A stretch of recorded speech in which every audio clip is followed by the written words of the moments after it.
Hi, Steve Giordano, doing some instructional videos for you jazz players.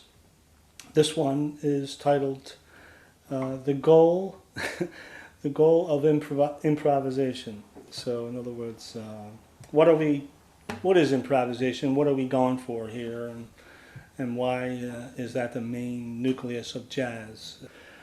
So, the goal of improvisation, as I'll talk about today, is to create an actual meaningful melody that is based on the spirit of the tune. And often musicians get sidetracked from that with the pressures of having to play fast, of having to play things that they practice, devices, up and down chord scales or whatever they put their time into. And often what gets buried in that, and let's not forget to throw in the competitive, unfortunately, the competitive nature of this music, which serves as nothing but a distraction because it doesn't serve as motivation. Motivation is for the love of the music. A few tips for the goal of improvisation, and one of the things that that I thought would be good, just a handful of things. Like one of them is dialoguing, and that means sort of set up something in your phrase where you have a sort of a dialogue, a question and answer, or a statement and a response. The tune that I was doing that with was Alone Together. Instead of me doing something like this,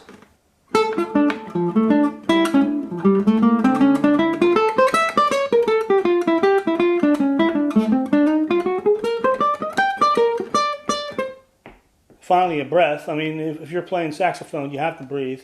Guitar players don't have to breathe. The thing about putting a breath into your dialogue is it sort of sets up a little statement and an answer. So, for instance, if I start an idea that goes, so 1, 2, 3, 4, 1.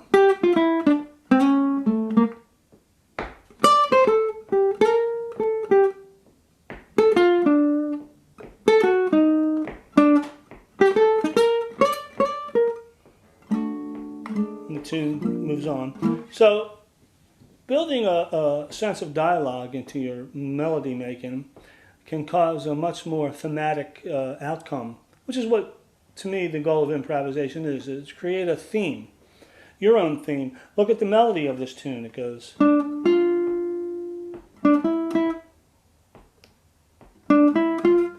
look all the space in the melody. So an improvisation doesn't lend itself to be an avalanche of technical displays of notes.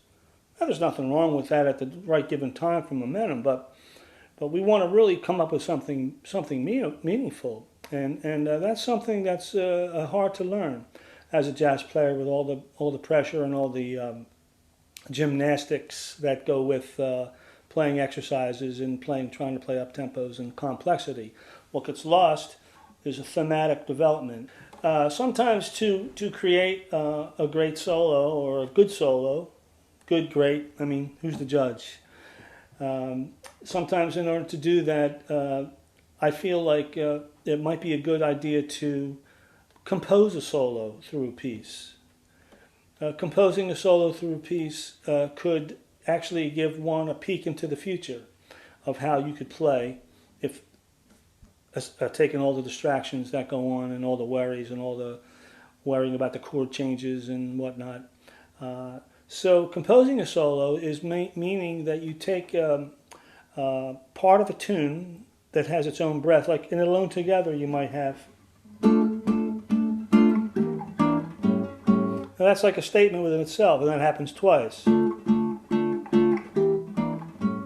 So in order to compose a melody in there, you were saying don't just start playing over D minor, but let's say if you had all the time in the world to think about a melody that could be inside of you that you would want to, that you feel like you can come up with if you had more time, what would it be?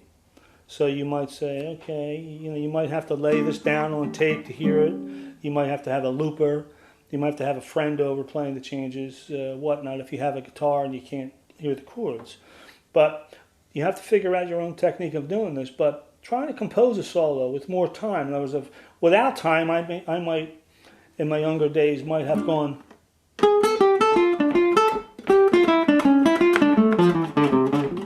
And just try to get through the chords. But if I really had time to think and make character, I might do something like.